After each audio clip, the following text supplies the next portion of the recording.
एक छोटा सा डेरिवेशन टाइप में न्यूमेरिकल है, इसको देख लेते हैं। एक बीम है सिंपली सपोर्टेड, जिसकी लेंथ है एल, जिसकी लेंथ है एल, ठीक है।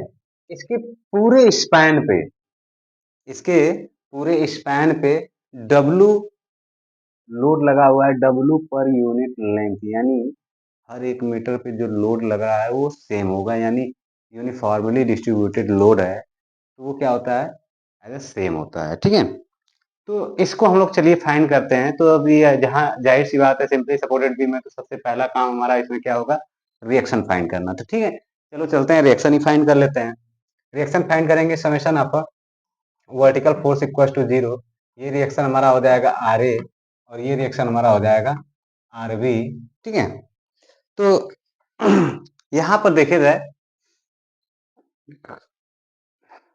Summation of vertical force equal to 0 है R A upward then UDL downward. तो यूडीएल की पॉइंट लोड क्या हो जाएगा, इंटेंसिटी कितनी दी है डब्लू, और लेंथ कितनी है एल है, तो ये हो जाएगा डब्लू इंटू एल। फिर इसके बाद आरबी, आरबी हमारा क्या हो जाएगा, पॉजिटिव हो जाएगा, इक्वल टू हमारा क्या आ जाएगा, 0। Then R A plus R B equal to हमारा क्या आ जाएगा, डब्लू एल आ जाएगा। ये हमारा हो जाएगा equation number first. Then summation of moment about A हम लोग फाइंड कर लेंगे, तो ये हमारा clockwise direction is a positive हो जाएगा।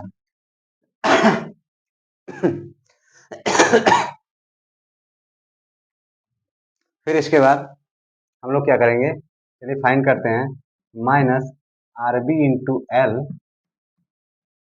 ये हमारा हो गया। फिर इसके बाद डब्ल्यू एल, ये हम लोग निकालेंगे। सबसे पहले हमारा क्या होगा, पॉइंट लोड आ जाएगा डब्ल्यू एल इंटू, ये पॉइंट लोड कहाँ पे वर्क करेगा, ये पॉइंट लोड यूडीएल का जो होता है वो मिड पॉइंट पे काम करता है, यानी कितना पे, L by two equal to 0। Then minus R B into L को उस साइड ट्रांसफर कर दें, तो हमारा क्या आ जाएगा, R B into L equal to, ये हो जाएगा, ये हमारा पॉजिटिव रहेगा यार, ये हमारा हो जाएगा W L square by 2। Then R B equal to हमारा क्या आ जाएगा, एल से एक एल कैंसिल हो जाएगा, क्या बचेगा, डब्ल्यू एल बाई 2, ठीक है। आरबी की वैल्यू उठा करके इस इक्वेशन में पुटअप कर दीजिए, तो आर ए की वैल्यू भी कितना आ जाएगा, आर ए की वैल्यू भी आ जाएगा डब्ल्यू एल बाई 2, ठीक है। इतनी बात समझ में आई।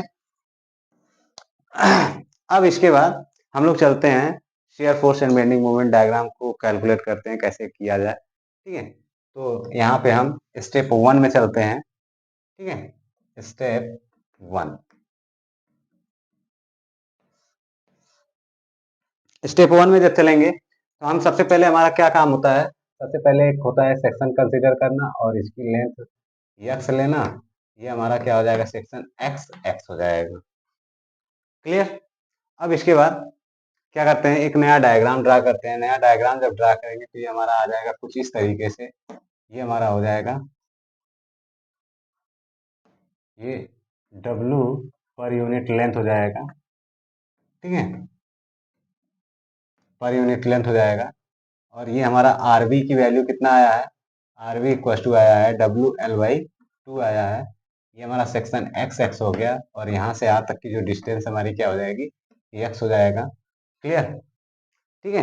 अब चलिए चलते हैं फाइंड करते हैं, देखते हैं shear force S F X X equal to, S F X X equal to क्या आ जाएगा हमारा, क्या आ जाएगा, देखते हैं। तो हमारा आ जाएगा डब्ल्यू एल बाई 2, हमारा क्या होगा, अपवर्ड जा रहा है, तो ये हमारा नेगेटिव हो जाएगा डब्ल्यू एल बाई 2, ठीक है, ये हो गया। फिर इसके बाद प्लस, ये हमारा डाउनवर्ड आ रहा है, तो इसकी यूनिट लोड कितनी है, डब्ल्यू इंटू एक्स हो जाएगा, ठीक है। यूनिट लोड, इनकी लेंथ कितनी है, डब्ल्यू है, और लेंथ कितनी दिया हुआ है, एक्स दिया हुआ है। तो अगर उसकी यूनिट लेंथ पॉइंट लोड की बात किया जाएगा तो कितना हो जाएगा, डब्ल्यू इंटू एक्स हो जाएगा। और इनकी जो रेंज होगी वो कितना होगा, X equal to 0 to, X equal to 0 to, अब इसमें कोई और पॉइंट तो दिया नहीं है, ए और बी पॉइंट दो ही दिए हुए हैं, तो अब जाहिर सी बात है बी से चलेंगे सीधा ए पे रुकेंगे, तो क्या हो जाएगा 0 टू एल हो जाएगा, क्या 0 टू एल हो जाएगा। अब यहाँ पे shear force of B point पे हमने फाइंड किया, तो यहाँ पे हमें शियर फोर्स देखने को मिला क्या, यक्स की वैल्यू अगर हम जीरो रखें, यक्स की वैल्यू अगर हम जीरो रखें तो ये वैल्यू क्या आ जाएगा, जीरो आ जाएगा, बचेगा क्या minus W L by two. Clear. अब इसके बाद ए पॉइंट पे चले तो S F A equals to, ठीक है, S F A equals to, A point पे जब चल रही है तो हमारा टोटल लेंथ कितना हो गया, एल हो गया, यानी यक्स की वैल्यू अब कितना रखेंगे, एल रखेंगे, तो यहाँ पे हो जाएगा डब्ल्यू एल में से हाफ डब्ल्यू एल माइनस करेंगे तो क्या बचेगा, plus W L by to बचेगा। हमने शियर फोर्स फाइंड कर लिया। क्लियर। अब इसके बाद चलते हैं बेंडिंग मोमेंट पे फाइंड करने। तो बेंडिंग मोमेंट का इक्वेशन हम ड्रा करते हैं, बनाते हैं। तो bending moment M X X equal to क्या आ जाएगा, पहला आर बी अपवर्ड डायरेक्शन जा रहा है, देन पॉजिटिव हो जाएगा, क्या हो जाएगा W L by two into x हो जाएगा। Clear. W L by two into x हो गया। अब इसके बाद माइनस यूडीएल का पॉइंट लोड कितना हो जाएगा, डब्ल्यू इंटू एक्स हो जाएगा, ठीक है, इंटू क्या हो जाएगा, ये पॉइंट लोड कहाँ पे वर्क करेगा, मिड पॉइंट पे, तो मिड पॉइंट पे डिस्टेंस कितना हो जाएगा एक्स बाई टू, इनका भी रेंज यही रहेगा 0 टू एल ही रहेगा। ठीक है, चलिए करते हैं। तो यहाँ पे एम बी पॉइंट पे फाइंड करते हैं। बी पॉइंट पे अगर फाइंड करेंगे तो एक्स की वैल्यू क्या रखेंगे, जीरो, एक्स की वैल्यू जीरो रखने पे ये पूरा टर्म जीरो, इसमें भी जीरो का मल्टीप्लाई होगा, ये भी पूरा टर्म जीरो हो जाएगा, ये क्या वैल्यू आ जाएगी, जीरो आ जाएगा। फिर इसके बाद क्या आएगा, M A point, A point पे अगर बेंडिंग मोमेंट अगर फाइंड करें तो एक्स की डिस्टेंस कितने, एक्स की वैल्यू क्या रखेंगे, एल रखेंगे, एल रखने पे तो ये हमारा कितना हो जाएगा, W L square by two हो जाएगा, कितना हो जाएगा W L square by two हो जाएगा। फिर इसके बाद यहाँ पे भी रखेंगे तो हमारी वैल्यू क्या आ जाएगा, W L square by two रख देंगे, तो ये भी हमारा क्या आ जाएगा, कट करके ये वैल्यू दोनों क्या आ जाएगा, जीरो, यानी बी पॉइंट पे भी बेंडिंग मोमेंट हमारा क्या आया, जीरो आया, और ए पॉइंट पे भी बेंडिंग मोमेंट हमारा क्या आया, जीरो आया। जैसा कि मैंने एक क्लास में आप लोगों को बताया था कि जब भी सिंपली सपोर्टेड बीम की बात की जाएगी, सिंपली सपोर्टेड बीम में स्टार्टिंग पॉइंट और एंडिंग पॉइंट का जो बेंडिंग मोमेंट होता है वो हमेशा जीरो होता है। सपोर्ट पे बेंडिंग मोमेंट क्या होता है, हमेशा जीरो होता है। तो भाई सब दोनों सपोर्ट पे बेंडिंग मोमेंट हमारा क्या हो गया, जीरो, यानी अगर हम बेंडिंग मोमेंट डायग्राम ड्रा करें तो बेंडिंग मोमेंट डायग्राम हमारा क्या बनेगा, सिर्फ एक सीधी सी लाइन बनेगी, ठीक है, लेकिन ऐसा होता नहीं है।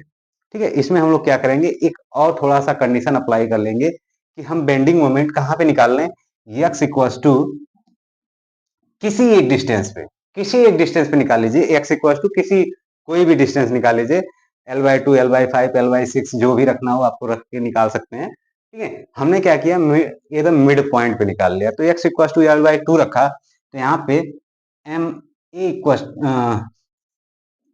मतलब हम एक सी पॉइंट ले लिए, यानी हमारा एक सी पॉइंट हो गया जो कि मिड पॉइंट पे है। ठीक है, तो सी पॉइंट पे जब हमने मोमेंट निकाला तो यहाँ पे अगर हमने इस इक्वेशन में रखा एल बाई टू रखा तो हमारा ये कितना आ जाएगा, W L square by four आ जाएगा। ठीक है, एल बाई टू रखेंगे तो एल का मल्टीप्लाई एल स्क्वायर, टू का मल्टीप्लाई टू, टू टू जा फोर, ये आ गया। अब यहाँ पे हम रखे हैं तो हमारा ये कितना आ जाएगा, minus W L square by eight आ जाएगा। क्लियर।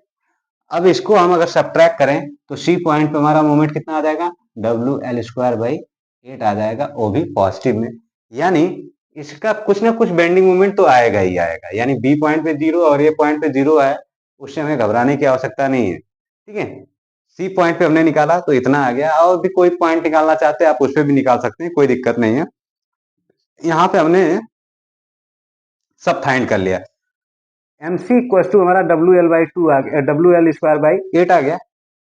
ठीक है, अगर हम शियर फोर्स भी सी पॉइंट पे फाइंड कर लें तो शियर फोर्स अगर सी पॉइंट पे फाइंड करेंगे, यहाँ पे हम निकाल लेते हैं एस एफ सी।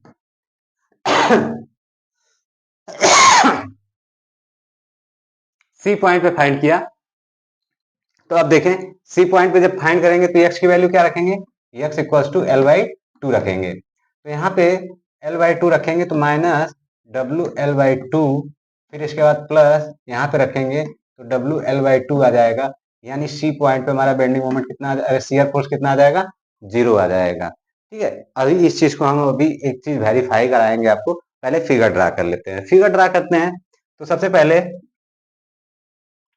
हम एक लाइन खींचते हैं और इसे पॉइंट डिनोट करते हैं ए और बी। ठीक है, ए और बी हमने फाइंड किया। बी पॉइंट पे शियर फोर्स कितना आया था, बी पॉइंट पे नेगेटिव आया था WL/2, और ए पॉइंट पे शियर फोर्स कितना आया था, WL/2 पॉजिटिव। ठीक है, अब इन दोनों को हम मीट करा दे। ठीक है, तो ये हमारा नेगेटिव आ जाएगा, ये हमारा क्या आ जाएगा, पॉजिटिव आ जाएगा। इसको हैचिंग कर लीजिए।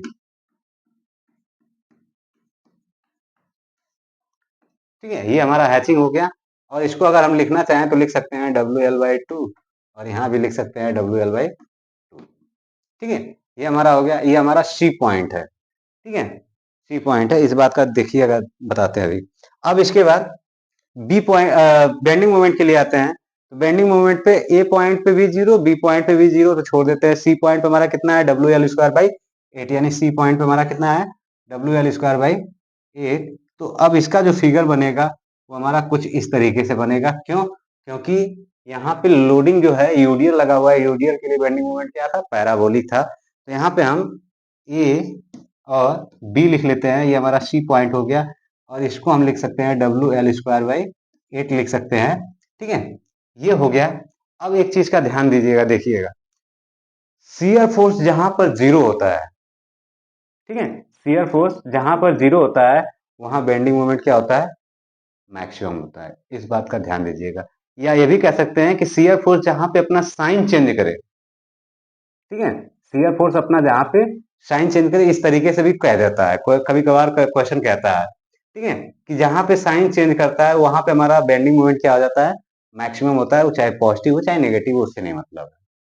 क्लियर, तो ये हमेशा सी पॉइंट पे मैक्सिमम बेंडिंग मोमेंट मिलेगा इसके लिए। ठीक है, बाकी आप चाहे जितना आप फाइंड कर लीजिए, फाइंड करते रहेंगे, कोई दिक्कत नहीं है। ठीक है, तो इसका कुछ इस तरीके से कैलकुलेशन होगा। इसको हम लोग लिख लेते हैं पॉजिटिव, और इसको हैचिंग कर लेते हैं। ठीक है, ये हमारा बेंडिंग मोमेंट डायग्राम बन गया। क्लियर, ठीक, चलिए चलते हैं।